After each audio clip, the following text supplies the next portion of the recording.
নমস্কাৰ আপোনালোকক এটা বিশেষ খবৰ জনাব বিচাৰিছো আৰু ইয়াত প্ৰয়োজনীয় বস্তু আমি বিচাৰি পেলাই কিছুমান কথা পাতিম আপোনালোকক সকলোকে মোৰ চেনেলত ধন্যবাদ যাচিছো আৰু স্বাগতম কৰিছো লগতে আজি য'ত আছো ইয়াৰ কিছুমান সমস্যাৰ বিষয়ে আমি ইয়াৰে স্থানীয় এজন সচেতন ব্যক্তিৰ লগত আমি কথা পাতিম তেখেতলোকে সম্পূৰ্ণ কথা আপোনালোকক বুজাই দিব তাৰ আগে আগে এই বাহৰ দলঙৰ যেহেতু দীঘল বা এই নৈৰ পৰিৱেশখিনি অলপ কেমেৰা পাৰ্চনক দেখাবলৈ অলপ অনুৰোধ জনোৱা হ'ল এখন হ'ল দলং এতিয়াৰ সময়ত দলং বাৰিষাৰ সময় ইয়াত ভৰপূৰ নদীৰ মাজত নাৱেৰে এই অঞ্চলৰ ৰাইজে অহা যোৱা কৰে এইখিনি আমি আগৰ পৰা পাই আহিছো ইয়াত এটা সমস্যা ইয়াৰ পাৰ্মানেন্ট সমস্যাৰ সমাধান বিচাৰি ৰাইজে বহুতো বছৰৰ পৰা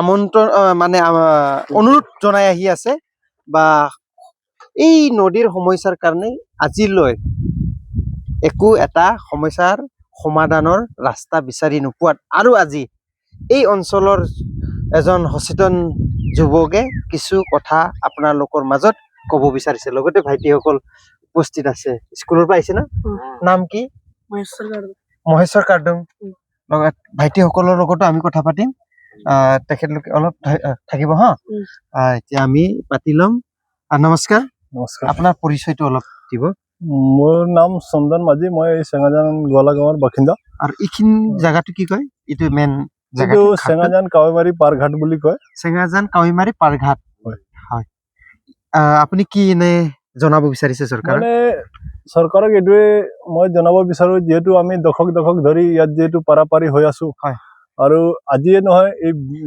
ব্ৰিটিছ দিনৰ পৰা যেহেতু এই মাত্ৰ আমাৰ এখন এই কাৱৈমাৰী পাৰঘাট পাৰাপাৰিৰ ৰাস্তা আমাৰ ইয়াত 15-16খন গাঁও জড়িত আছে যেহেতু একমাত্ৰ এই কাৱৈমাৰী পাৰঘাটটোৱে ৰাস্তা এই ৰাস্তাখন বাৰিষা হলেও মানে আমি ইমান কষ্টৰে পাৰাপাৰি হ'ব লাগে এতিয়া দেখিছে এই কণ ছাত্ৰ ছাত্ৰীসকল যেহেতু পাৰাপাৰি হ'ব কাৰণে কেতিয়াবা অসুবিধা হ'লে মানে স্কুল বাদ দিব লগা হয় বিৰাট মানে জটিল সমস্যাত আমি ভুগি থাকো আৰু বছৰে যিটো আমি প্ৰত্যেকবাৰে চৰকাৰক নিবেদন কৰি আহিছো বা আহ্বান জনাই আহিছো যে আমাৰ ইয়াত এখন পকী দলং লাগে কিন্তু আজিলৈকে এই পৰিত্ৰাণটো পোৱা নাই একো ৰিজাল্ট নাই আৰু ভৱিষ্যত ৰিজাল্ট পাব বুলি আশা কৰিবলৈ তেনেকা আমি আশা পোৱা নাই কেলে যে আমি বহুত দিনৰ পৰা যে আশাবাদী হৈ আহ্বান জনাই আছো আজিলৈকে পোৱা নাই ভৱিষ্যতো আমি পাম না নাপাম কোনো আশা কৰা নাই তেনেকা এতিয়াতো ইয়াত হয়তো অহা যোৱা ব্যক্তিসকলে ইয়াত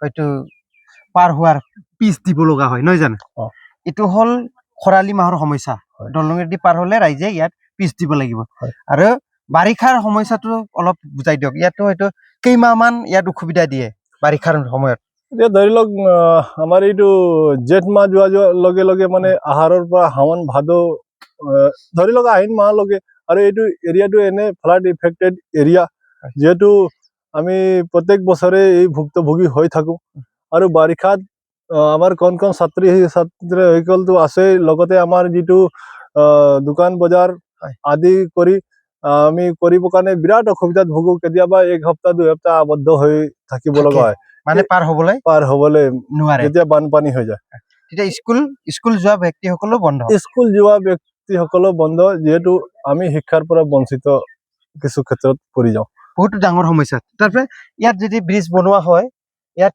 কি সুবিধা হ'ব আপোনালোকৰ কাৰণে এতিয়া চাওক ব্ৰিজ যদি বনোৱা হয় এক নম্বৰটো সবতকে ডাঙৰ সমস্যাটো আমাৰ আঁতৰি যাব শিক্ষাৰ কাৰণে যেহেতু আমাৰ ল'ৰা ছোৱালীয়ে শিক্ষাদান কৰিব পাৰিব সময়মতে আৰু যি বেপাৰ বাণিজ্য আদি কৰি ইয়াৰ পৰা চব্জি হওক বা যিটো গাখীৰৰ বিজনেছ কৰিবৰ কাৰণে সুবিধা হ'ব বা সময়মতে আৰু এটা ইয়াত জটিল সমস্যা যিটো গৰ্ভৱতী মহিলা যিকেইটা সেইকেইটা যদি অকস্মাত কিবা এটা হয় ইয়াৰ পৰাতো নাৱেৰে যেন তেন আমি সুবিধা কৰি লৈ যাব লগা হয় তাৰ কাৰণে বিৰাট মানে ভুক্তভোগী আমি বহুত জটিল ইয়াত আমি ভাবি থাকো যে চৰকাৰক আমি আগতো আমাৰ বিধায়ক মহোদয় বা MP মহোদয়ক আমি আহ্বান জনাই আহিছো আমাৰ মুখ্যমন্ত্ৰী ডাঙৰীয়াকো আমি আপোনালোকৰ চেনেলেদি যেটো আহ্বান জনাই থাকো যে আমাৰ ইয়াত এখন সাব চেণ্টাৰ হ'ব লাগে বা মেডিকেল হ'ব লাগে, এই ব্যৱস্থাটো নাই আজিলৈকে।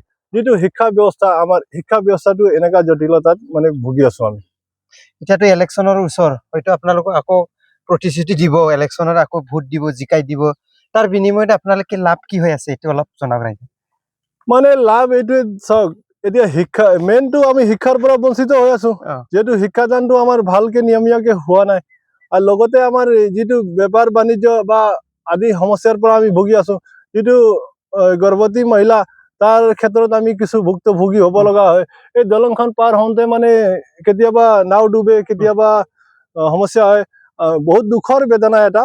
17 চনত মানে আমাৰ এই চেঙাজান ME স্কুলৰ পৰা আহোঁতে যিহেতু এনেকা কণমানি এখন এজন ইয়াতে ডুবি মৃত্যু হ'ল, তেখেতৰ ডেড বডিও নাপালো আমি বিচাৰি বিচাৰি, আৰু আজিলৈকে একো মানে পৰিত্ৰাণ পোৱা নাই। এই দুখীয়া পৰিয়ালটো একো মানে চৰকাৰৰ পৰা সাহায্য নাপালে। এই অৱস্থাত মানে এনেকুৱা ভুক্তভোগী আপোনালোকে। হয়, এতিয়া কোন কোন মইনাহঁতে ভাইটিহঁতে আহিছে, কোনটো স্কুলৰ পৰা আহিছে অলপ সুধি লম। ভাইটি, তুমি কোনটো স্কুলৰ পৰা আহিছে? মই চেঙাজান মাজৰবাৰী। নামটো কি? মোৰ নামটো মহেশ্বৰ কাৰ্ডা। মহেশ্বৰ কাৰ্ডা। কোনটো ক্লাছত পঢ়ি আছা? ক্লাছ 8। এতিয়াতো খৰালি মাহত দলঙেদি পাৰ হৈছে, বাৰিষাত কেনেকা অহা যোৱা কৰে? বাৰিষাত স্কুলে বন্ধ দিয়ে আৰু নাহে, আৰু স্কুল গ'লে আমি যাব নোৱাৰে আৰু। স্কুলটোতো চলি থাকে, তোমালোকে পাৰ হৈ যাব নোৱাৰাৰ কাৰণে স্কুলত যাব নোৱাৰে। বহুত অসুবিধা পৰে ন? বানপানী এনে কিমান মান বানপানী হয়? বানপানীটো ডাইৰেক্ট ইয়াত পানীয়ে থাকে আৰু। চৰকাৰে কি ক'ব ইয়াত দলং পালে তোমালোকে কি দলং বিচাৰে নে নিবিচাৰে? বিচাৰে। দলং লাগে না? লাগে। দলং লাগে। পঢ়ি শুনি কি হ'ব বিচাৰা? আৰ্মি। এনেকা যদি পঢ়িব নাপালে তুমি আৰ্মি হোৱা সপোন সাকচেছ হ'ব জানো? নহ'ব আৰু। তাৰ কাৰণে চৰকাৰক আহ্বান জনা, দলং এটা লাগে ন? এতিয়া ভাইটি এজন আছে। ভাইটি, তুমি কোনটো ক্লাছত? ক্লাছ 8। নামটো কি? বকুল কলি। বুকুল কলি। বুবুল, কি জনাব, কি আহ্বান থাকিব তোমাৰ? দল লাগে, ইয়াত পাৰ কৰিবলৈ অসুবিধা হয়, ইয়াৰ কাৰণে দল লাগে আৰু পকা দল। মিচিঙক কোৱাচোন, ভুৱন পেগু MLA তোমালোকৰে মিচিং আহ্বান জানো। দলঙam lagirang মানে sampang olu okobida gera dolo sa hin lekonem aima pipak da gerem pidang olu dolongam lahirung poka dolongam suai pangolu kostorung barikangam tu ampe gepe aima ngolu sa lam te school gemap tu pak da gorok ke sar bulum lekonem lubira gona school mane gemangam na ludo rok lekonem gerabo na barika da kom ngolu rok to tu ai pai kostorak Bhuban Pegu sir Bukan Pegu sir মই কৈ আছো, মানে ইমান আমি পাৰ কৰিবলৈ অসুবিধা হয়, ইয়াৰ কাৰণে আমি পকা দল এটা মানে লাগে। এই জায়গাটো কি বুলি কয়? মিচিঙতে ক জায়গাটো অকম চেঙাজান কয়মাৰী পাৰ্ক। চেঙাজান কয়মাৰী। ভাইটিসকলে ক'লে নিশ্চয় হয়, এই দলংখিনি চাই গৈছে, এইফালে একদম কষ্ট আৰু না, কষ্টটো আছে। ক'ৰ পৰা আহি আছে আপুনি? লামাজানপুৰা। কি নিছিলে? গাখীৰ। এতিয়াতো দলঙৰ পৰা অহা যোৱা কৰিছে, ডেইলি কিমান দিব লগা হয়? ডেইলি 20 লিটাৰ মান। 20 লিটাৰ নাই ভাড়া ইয়াত? 10 টকা। 10 টকা অহা যোৱা, 10 টকা অহা যোৱা, 10 টকা ডেইলি দিব লগা হয়। বাৰিষাত কেনেকা যায়? বাৰিষাত নাও পৰা যায়। কষ্ট কেনেকা হয়? বহুত কষ্ট না? নিশ্চয় নদীৰ সমস্যাটো নিশ্চয় গমেই পায়, আৰু নদী বুলি ক'লে ন, ভুৱন পেগু ডাঙৰীয়াক কিবা ক'ব নেকি দলঙৰ বিষয়ে? আমাক লাগে ইয়াত পকা দলং লাগে ন, খুব ধুনীয়া হ'ব। এইটোৱে আছিল, এইটো নিশ্চয় আমাৰ স্থানীয় MLA ভুৱন পেগু ডাঙৰীয়া। ইয়াত নিশ্চয় দলং এখন দিলে ই ৰাইজৰ কাৰণে বহুত উপকৃত হ'ব। লগতে ইয়াত বহুতো গাঁও আছে, আৰু ইয়াত গাঁৱত খেতিৰ কাৰণে খুব উপযুক্ত ঠাই। ইয়াতে বিভিন্ন ধৰণৰ গো পালন কৰি মহ আদি ধৰি কুকুৰা, বিভিন্ন ধৰণৰ ছাগলী, বিভিন্ন ধৰণৰ ইয়াত জীৱ পালন কৰি ইয়াত মানে টকা উপাৰ্জন কৰাৰ ৰাস্তা আছে তাতে। আৰু দলংটো হোৱাৰ পিছত ইয়াত কিন্তু এই অঞ্চলৰ উন্নয়ন খিনি খুব এটা ভাল হ'ব, নহয় জানো? জ্যেষ্ঠ এজন ব্যক্তি, কিবা ক'ব আপুনি? মই কি কম, পকা দলঙে লাগে। পকা দলং। আপোনাৰ ঘৰটো? মোৰ ঘৰ নীলকীয়া। ইফালে ক'ত যাব বিচাৰিছে? নাই, এইটো মোৰ দোকান। ইয়াতে দোকান দি আছে তেখেতে নদী পাৰত।